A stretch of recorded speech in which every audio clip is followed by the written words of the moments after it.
మనం ఇప్పటివరకు ఆరు అనేది మనం 6 మాటలు వినియోగము 6 మాటలు అంటే యేసుక్రీస్తు గారు మన కోసం 6 పాఠాలను చెప్పాలని మనకు తెలుస్తుందండి.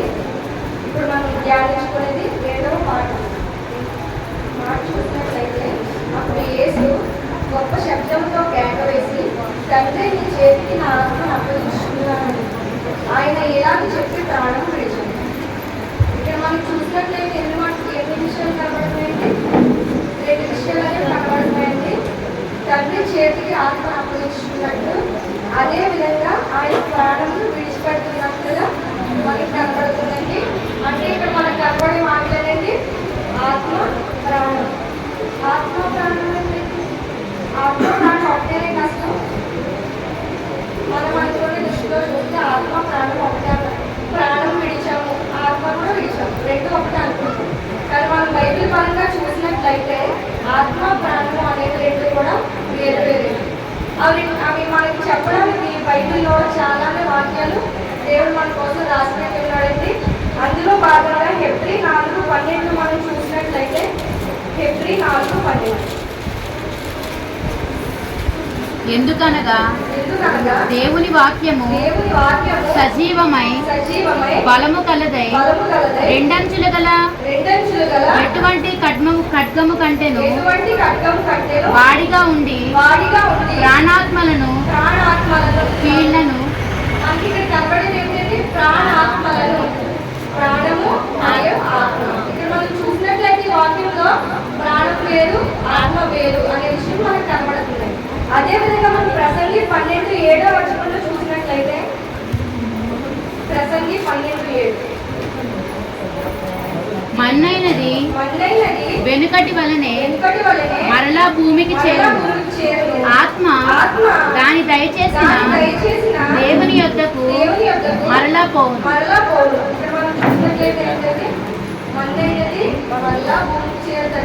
ఆత్మ మనకి ఎవరు దయచేశారండి? ఆయన జీవవాయు ఊది దేవుడు మనకి ఆత్మను దయచేశాడు. అలాంటి ఆత్మ అంతా ఎక్కడికి వెళ్తుందండి? తండ్రి దగ్గరికి వెళ్తుంది. మనం ఈ ప్రసంగి 12వ అధ్యాయం చూసినట్లయితే మొదటి నుంచి మనిషి పుట్టి ఎదిగి వృద్ధాప్యానికి చేరి ఈ శరీరం అనేది కృంగి కుషించి, అంటే పళ్ళు రాలి కళ్ళు కనబడక చేతుల్లో సత్తుకుపోయి నడవలేక మంచం పట్టి మనిషి అనేవాడు కృంగి కృషించి ఈ ప్రాణాన్ని అనేది మట్టిలో కలిసినట్టుగా మనకి ప్రసంగి 12వ అధ్యాయంలో తెలుస్తుందండి. అదేవిధంగా మనకి 7వ వచనంలో ఏంటంటే మన్నైనది వెనకటి వల్ల మళ్ళా భూమికి చేరుతుంది. కానీ మనకి ఈ ఆత్మ దేవుడు దయచేశాడు కనుక ఈ ఆత్మ అనేది మళ్ళా దేవుడి దగ్గరికి చేరుతుంది అనే విషయం మనకి కనబడుతుందండి. మనం ఈ మాట చూసినట్లయితే మన ప్రాణం అనేది ఇక్కడ పోయినా కానీ మన ఆత్మ అనేది మనం ఎవరిని అప్పగించాలండి? దేవుడికి అప్పగించి వారమై ఉన్నామండి. అదేవిధంగా మనం సీఎం గారు చెప్పాలండి స్టెఫెన్ గారి కోసం. స్టెఫెన్ గారి కోసం చూస్తే అపోస్తలుల కార్యాలు 7:54-60 వరకు మనం చూసినట్లయితే అక్కడ చెప్తారండి. స్టెఫెన్ గారు యేసుక్రీస్తు వారిని ధ్యానించి యేసుక్రీస్తు వారి వాక్యాన్ని ప్రజల దగ్గర బోధిస్తున్న విషయం అనేది మనకు కనబడుతుందండి. అప్పుడు అక్కడ బోధించినప్పుడు ప్రజలని వారు ఏం చేస్తారండి? అక్కడ ఆ ప్రసంగం అనేది ఆ వాక్యం అనేది విధంగా పోగా రాళ్లతో స్టెఫెన్ గారిని కొట్టి చంపుతున్నారు అనే విషయం మనకు అక్కడ కనబడుతుందండి. అంటే అక్కడ ఏం చేస్తున్నారండి? స్టెఫెన్ గారిని చంపుతున్నారు. ఆయన ఏం చేస్తున్నారండి? అప్పుడు ప్రార్థన చేస్తున్నారండి. మోకరించి ప్రార్థన చేస్తున్నారు.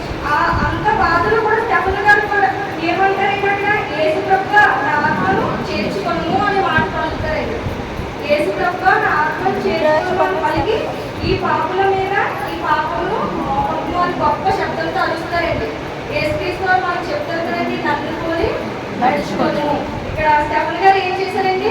క్రీస్తుని పోలి నడుచుకొని ఆయన చనిపోయే క్షణం వరకు కూడా దేవుని ధ్యానిస్తూ ఆ వాక్యాన్ని బోధిస్తూ ప్రజలు ఎన్ని శ్రమలు పెట్టినా వాక్యాన్ని వేడకుండా చనిపోయే క్షణం ముందు కూడా దేవుని ఆత్మ ఆయనకు అప్పగించి చనిపోయినట్టుగా ఇక్కడ మనకు కనబడుతుందండి. అందుకే మనకు కీర్తనలో 90 వచనం చూసినట్లయితే యేసు ప్రభు గారు చెప్తారండి, ప్రభు మన కీర్తనకారు రాస్తారండి, ప్రభువా తరతరముల నుండి నీవే మాకు నివాసిస్తావు. అలాగే 3వ వచనంలో కూడా నరులారా ఇప్పుడు మనం ఇక్కడ చనిపోయిన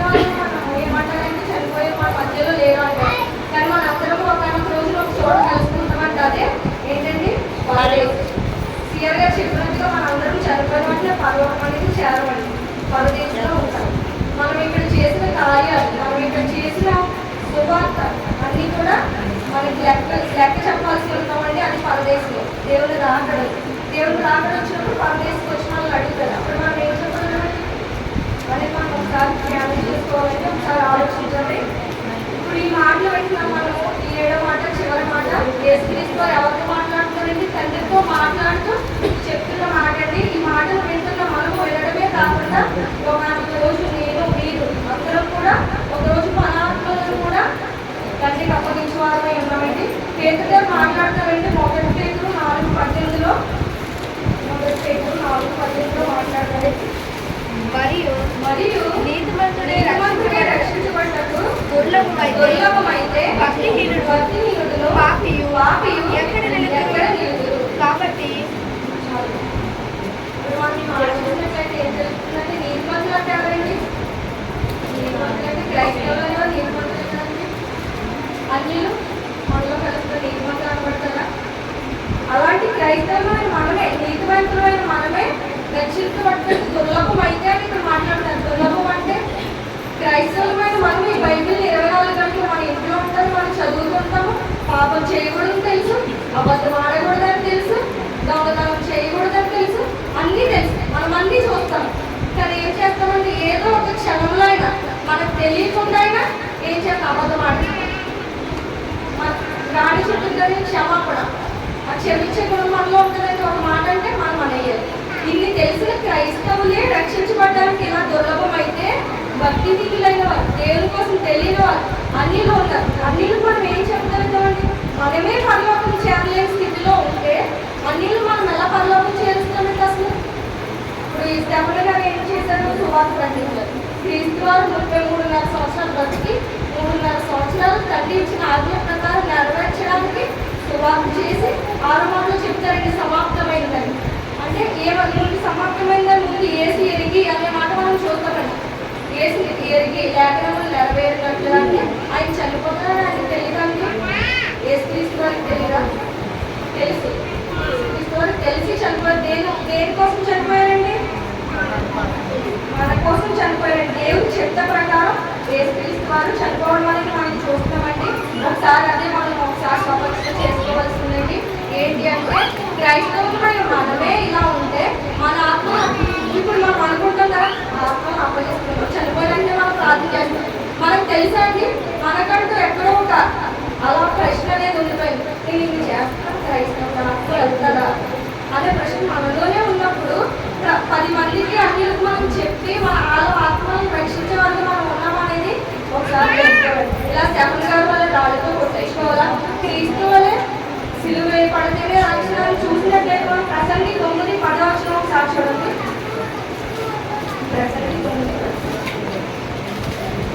చేయుటకు నీ చేతికి వచ్చిన ఏ పనినైనా నీ శక్తి లోపము లేకుండా చేయుము. నీవు చేయుము. పాతాళంలో పని అయినను ఉపాయమైనను తెలివైనను జ్ఞానమైనను లేదు. ఇప్పుడు ఏం చెప్తారండి?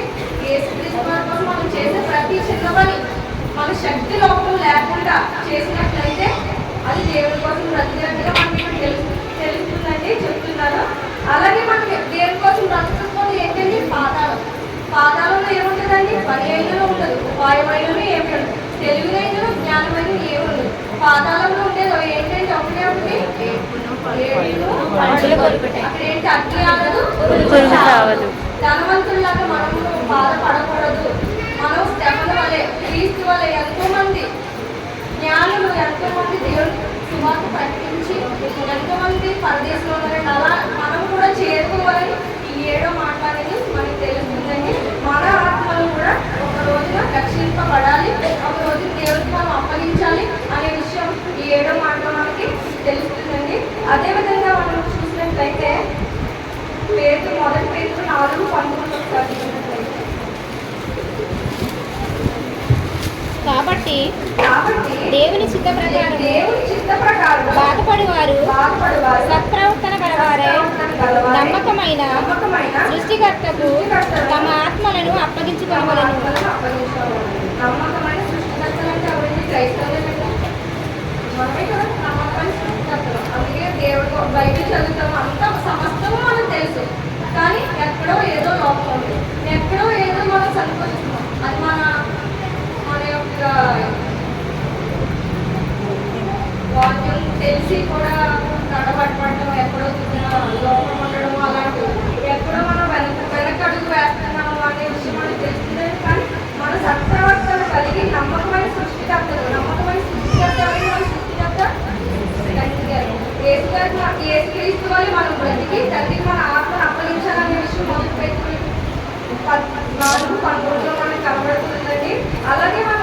చూసినట్లయితే యోధా గారు ఉన్నారు కదండి, క్రీస్తుని అప్పగించిన యోధా గారు ఉన్నారు. యోధా గారు ఏం చేశారంటే యోధా గారు ఏం చేశారంటే 12 మంది శిష్యుల్లో ఒకడు.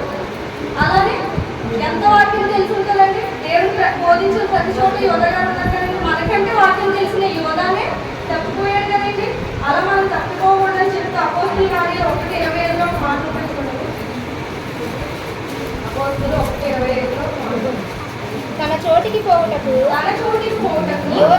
యోధ తప్పిపోయి పోగొట్టుకొనిన ఈ పరిచర్యలోను పోగొట్టుకొనిన చాలండి. చూసినట్లయితే యోధా గారు ఏం చేశారండి, తన చోటు అంటే ఏంటండి, ఆయన కూడా ఆత్మను తండ్రికి అప్పగించిన వారే ఉన్నారు. కాకపోతే ఆయన చేసి ధనాశ అనే దానికి కలిగింది. ఆయన తప్పిపోయి ఎక్కడికి వెళ్ళిపోయాడండి, పాదాలకి వెళ్ళి పోయాడు. అలా మన యోధా వల్ల తప్పిపోకూడదు అని చెప్పడానికి అపోస్తులు మొదటి అధ్యాయం 25లో మనకు రాసి పెడుతున్నారండి. అలాగే క్రైస్తవులకు మనం ఏం చేయాలంటే యోధా వల్ల తప్పిపోకుండా స్టెఫను వలె సువార్త ప్రకటించు క్రీస్తుని పోలి నడుచుకుని వారమై ఉండాలని మనకి 7వ మాట అనేది తెలుస్తుందండి. ఒకనొక రోజున మనం ఈ మాటలన్నీ తెలియడం ఒక్కొక్క మాట ఒక్కొక్క పాఠం కాదు. మనకు క్షమించాలని చెప్తారండి, తల్లిదండ్రులని మనం సేవించాలని చెప్తారు, ఎదుటి వారి దగ్గర ప్రేమ కలిగి ఉండాలని చెప్తున్నారు. తప్పికంటే మన తప్పిక ఏంటండి, బైబిల్ వాక్యం, మనం వాక్యాన్ని ధ్యానించకపోవడం తప్పుగా ఆ తప్పుకి తీర్చుకోమని చెప్తున్నారు. అలాగే ఇవన్నీ పాటిస్తూ కూడా మన ఆత్మలను తండ్రికి అప్పచెప్పండి అని చెప్తూ యేసుక్రీస్తు వారు 7 మాటలు శిలువలో పలికారండి. ఈ మాటలన్నీ మనం గుర్తుపెట్టుకొని యోధా వలె తప్పిపోకుండా మనం యేసుక్రీస్తు వారి చెప్పినట్లుగా నడుచుకోమని చెప్పినట్లుగా యేసుక్రీస్తు వారి పోలి నడుచుకొని మనం తప్పిపోకుండా స్టెఫను వలె ఎన్ని ఆటంకాలు వచ్చినా రాకడ సమయంలో మనకి ఇప్పుడే చూస్తూ ఉంటాం కదండి, అక్కడక్కడ ఇప్పుడు పెడుతున్నాము, ఆ దేశంలో ఈ దేశంలో క్రైస్తవులు కొట్టేస్తున్నారు, చంపేస్తున్నారు. అలాంటివి ఎన్ని వచ్చినా సరే నిలబడాలి అని మనం చెప్తున్నారంటే అదే విధంగా మనం నిలబడి క్రైస్తవ్యంలో మనం చేసే ప్రతి చిన్న పని పాట పాడినా దేవుని స్వార్థించినట్లే, చర్చి కడుగుతున్నారు వాళ్ళు కూడా దేవుని ధ్యానం చేయట్లే. అందుకే చెప్తున్నారు కదండి, దేవుడు నువ్వు చేసిన ఏ చిన్న పని అయినా నీ శక్తి లోపల లేకుండా చేస్తే దేవుడు స్వార్థించినట్లే. నువ్వు నాలా సిలువే అవసరం లేదు. అందుకని దేవుడు మన కోసం ఒకసారి సిలువేస్తారండి. మనం చేసిన పాపాలు ఎక్కువైపోవడం వల్ల తండ్రి తన ఒకనొక కుమారుని ఈ లోకానికి పంపించి మన పాపాలను మనం క్షమించడానికే కదండి అప్పుడు చేశారు. అది గుర్తుపెట్టుకుని మనం చేసే ప్రతి విషయంలో దేవుడు ఒకసారి చేసుకున్నామంటే అది పాపము అని తెలుసుకున్నప్పుడు మనకు వెళ్ళవండి. క్రైస్తవమైన మనం ఏం చేయాలంటే ఈ వాక్యాలను విని మన ఆత్మలను పోగొట్టుకోకుండా అన్యుల ఆత్మలను